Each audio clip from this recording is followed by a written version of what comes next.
This is Law of Attraction Explored. I'm Tim Grimes. If you'd like a free guide that explains the hidden link between relaxation and the law of attraction, or if you want more information about my books or my coaching, you can visit radicalcounselor.com. Enjoy the episode. So, welcome to Law of Attraction Explored. I'm Tim Grimes. This is the first episode. I've been interested in the law of attraction and been helping people with these concepts, writing about these concepts, editing classic works on these concepts since 2014. And I've always gone about my application of the law of attraction in kind of a unusual way, because my background is different spiritual traditions. I would say I'm more of like a Zen, non-dual, Eastern religion spiritual person, as opposed to a hardcore, law of attraction person. And that probably sounds weird if you don't know who I am, but it's going to make more sense as we listen and go through this show together. So what I'd like you to understand is that this is not your normal manifesting show, because I'm going to talk about stuff that might seem thematically similar in terms of, how to improve your health or improve your relationships or improve your financial situation. But how I'm going to talk about it is going to seem probably very different than what you're used to hearing. And that's why I wanted to create this show, because I think we limit ourselves when we talk and apply law of attraction principles in our life. We get too hung up about manifesting a certain thing or affirming or visualizing in a certain way, and we approach this material in a really kind of locked in fashion more than we need to. And I'm just as guilty of doing this as the next person. We find teachers or teachings we like, we find techniques that we enjoy doing, and we kind of get set in our ways. And that's all well and good, except when it's not.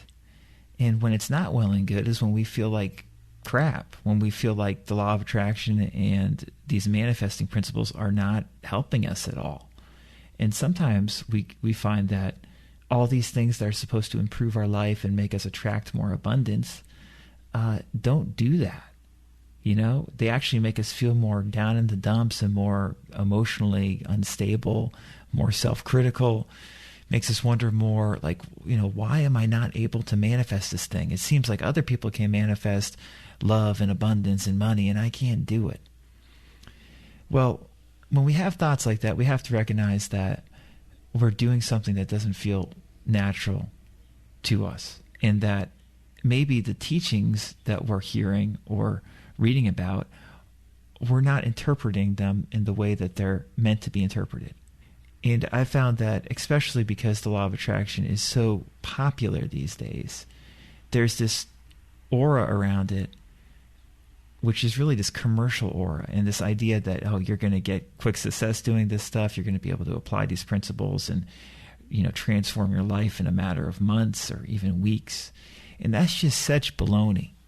And, the manifesting advice, the law of attraction advice that I share with people is an antidote to that. We're about to get real about what these principles can do for you in your life. We're going to get deep. Really, what I do with the law of attraction in terms of talking to people about it is I get deep with these concepts. We go to a deep spiritual place. We go to an inner place where we forget, at least momentarily, about what we want to manifest externally so badly, and we just rest with what's within us, what's deep within us. And I found that when we do that, things start to change on the inside. And then, in all likelihood, things will start to change on the outside too. But this show is about inner work.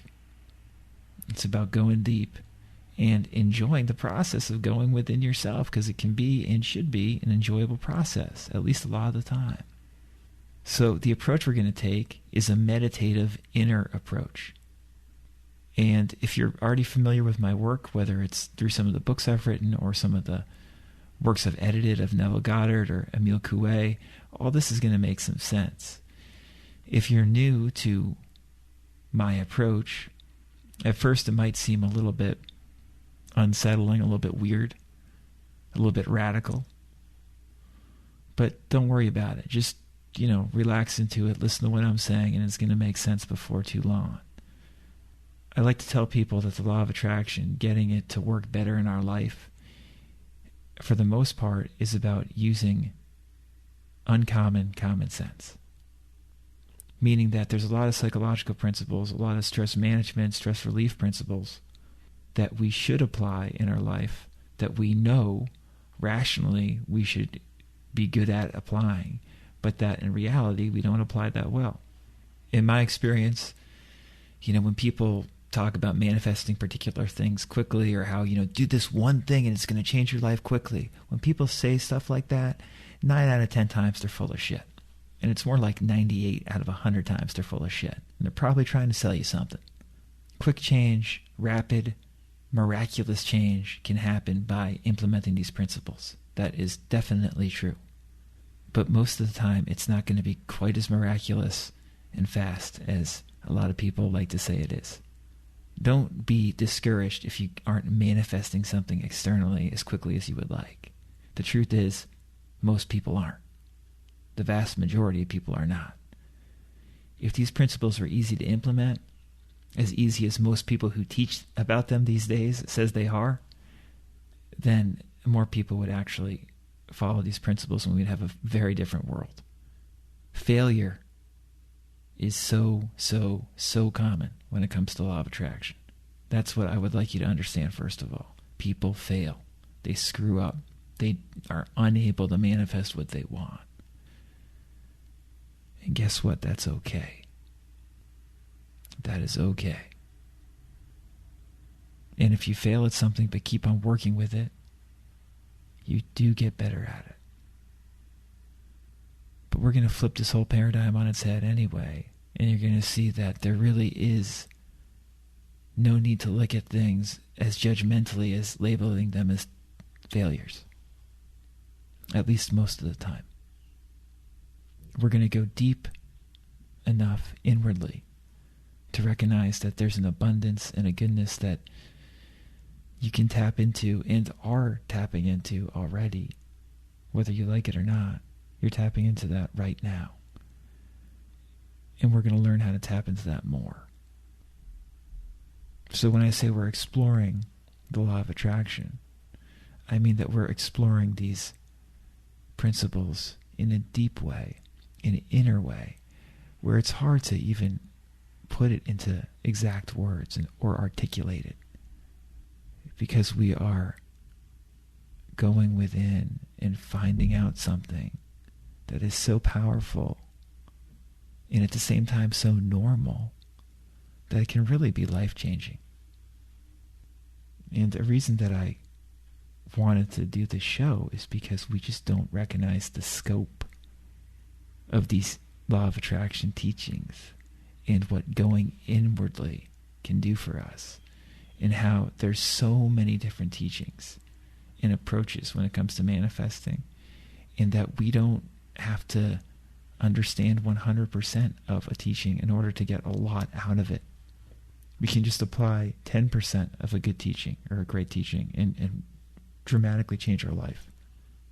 But we can do that best, I find, by going within and staying within a lot of the time. In other words, focusing more on feeling good on the inside. So there's so much to explore. And I like many different law of attraction techniques, and we will be exploring some specific techniques. But I want you to know from the outset that what we're really exploring and investigating is what's inside us. Because if we start to become more aware of how we behave and more aware of this inner world within us, then all the other law of attraction teachings, all the various techniques are going to make more sense and be far easier to apply. In short, if we feel good more often, then all these various methods and approaches to the law of attraction will start working better in our lives. So we're going to get deep and we're going to stay deep. And I think you're going to enjoy doing it. Welcome to the show. I'm so glad and grateful that you're spending the time listening to this. And let's get going.